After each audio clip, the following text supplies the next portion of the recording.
안녕하세요. 말씀 베이커리 520번째 시간 기도하심으로 시작하겠습니다. 거룩하신 주님 감사합니다. 주님의 말씀을 묵상합니다. 성령님께서 말씀에 조명이 되어 주시옵소서.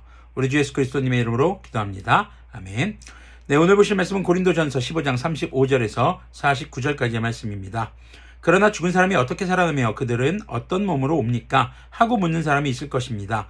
어리석은 사람이여, 그대가 뿌리는 씨는 죽지 않고서는 살아나지 못합니다. 자, 죽은 사람의 부활과 또 어떤 몸으로 오겠냐라고 질문하는 것에 대해서 어제 말씀의 마지막에서처럼 하나님의 말씀을 잘 모르는 사람들의 질문인 것으로 우리가 생각해 볼 수 있겠습니다.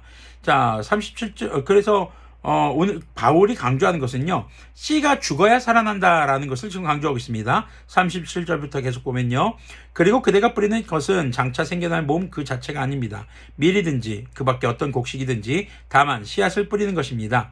그러나 하나님께서는 원하시는 대로 그 씨앗을 몸에 주시고 그 하나하나의 씨앗에 각기 고유한 몸을 주십니다. 모든 살이 똑같은 살은 아닙니다. 사람의 살도 있고 짐승의 살도 있고 새의 살도 있고 물고기의 살도 있습니다. 하늘에 속한 몸도 있고 땅에 속한 몸도 있습니다. 자, 모두가 각기 다른 각기 다른 몸을 가지고 있지만 여기서 지금 중요한 게 하늘에 속한 몸과 땅에 속한 몸이라는 거죠.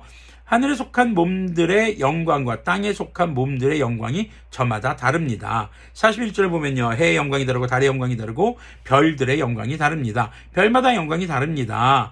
지금 하나님께서 창조하신 모든 몸, 특히 부활의 육체에 대해서는 마찬가지입니다. 하나님께서 만드신 모든 몸이 다르듯이 신령한 몸, 부활하는 몸도 우리가 지금 이 땅에서 살아가는 몸과는 다르다는 것을 얘기해 주는 것이죠. 41절 2절을 보면요, 굉장히 중요한 내용들이 44절까지 이어집니다.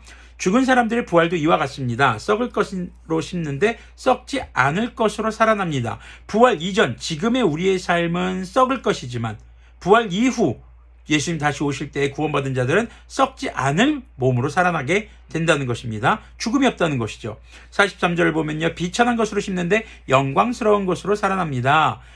지금 살아가는 우리의 몸은 비천한 것이지만 예수님을 믿는 믿음으로, 그 부활을 믿는 믿음으로 주님께서 다시 오실 때에 살아날 우리의 몸은 영광스러운 것이라는 겁니다. 약한 것으로 심는데 지금의 몸은 약한 것이지만 강한 것으로 살아납니다. 주님 오실 때 우리는 강하게 살아난다라는 것이죠.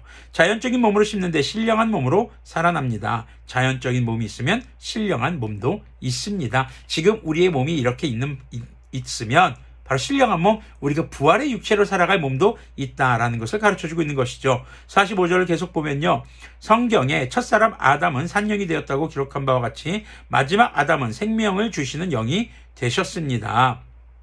그러나 신령한 것이 먼저가 아닙니다. 자연적인 것이 먼저요, 그 다음은 신령한 것입니다. 첫사람은 땅에서 났으므로 흙으로 되어 있지만 둘째 사람은 하늘에서 났습니다. 첫 번째 사람 아담은 흙으로 빚어졌습니다. 우리는 아담의 후손으로서의 육체를 가지고 있습니다. 그래서 우리의 몸은 죽으면 흙으로 돌아가지만 주님께서 오실 때에 부활할 육체는 흙으로 만든 것이 아니라 주님으로부터 비롯된 육체이기 때문에 흙으로 돌아가는 죽을 육체와는 다르다는 것이죠. 자, 49절 계속 보면요, 흙으로 빚은 그 사람의 형상을 우리가 입은 것과 같이 우리는 또한 하늘에 속한 그분의 형상을 입을 것입니다. 예수님께서 완전한 육체로 부활하셨듯이 우리 역시 죽지 않고 썩지 않을 영광스러운 육체로 부활할 것을 말합니다. 물론 예수님께서 부활하셨을 때 손에 못자국과 옆구리에 창자국이 있었죠. 그것은 예수님께서 일부러 그러신 거죠. 제자들에게 십자가에 못 박히셨던 예수님이 부활하신 것을 정확하게 알려주기 위해서죠. 자, 48절 계속 보면요, 흙으로 빚은 그 사람과 같이 흙으로 되어 있는 사람들이 그러하고 하늘에 속한 그분과 같이 하늘에 속한 사람들이 그러합니다. 흙으로 빚은 사람의 형상을 우리가 입은 것과 같이 우리는 또한 하늘에 속한 그분의 형상을 입을 것입니다. 자, 곡식의 씨앗이 죽어서 새로운 생명을 탄생시키듯이 우리는 자연적인 몸이 죽고 주님 안에서 믿음으로, 바로 예수님의 부활을 믿는 믿음으로 신령한 육체로 살아날 것을 강조하고 있습니다. 여러분들 그거 아십니까? 죽은 씨앗은 싹을 틔우지 못합니다.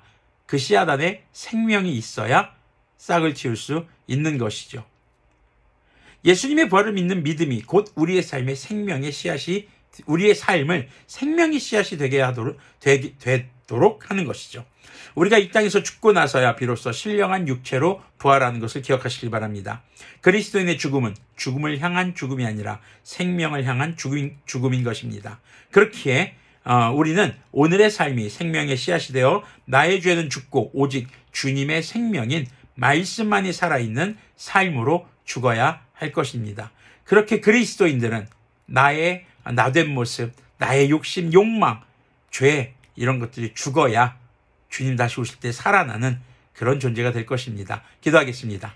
거룩하신 주님 감사합니다. 주님, 우리가 부활의 비밀을 깨달아 알게 하여 주시고 그 부활의 육체를 사모하며 예수님께서 부활하셨듯 영광스럽고 완전한 그런 몸으로 부활할 것을 믿고 기다리며 이 땅 가운데서 정말 생명을 심는 자들이 될 수 있도록 긍휼을 베풀어 주시옵소서. 우리 주 예수 그리스도님의 이름으로 기도합니다. 아멘.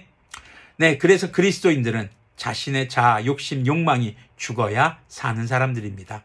오늘도 그렇게 주님 안에서 죽음으로 생명을 심는 그런 그리스도인들 우리들이 되기를 소망합니다.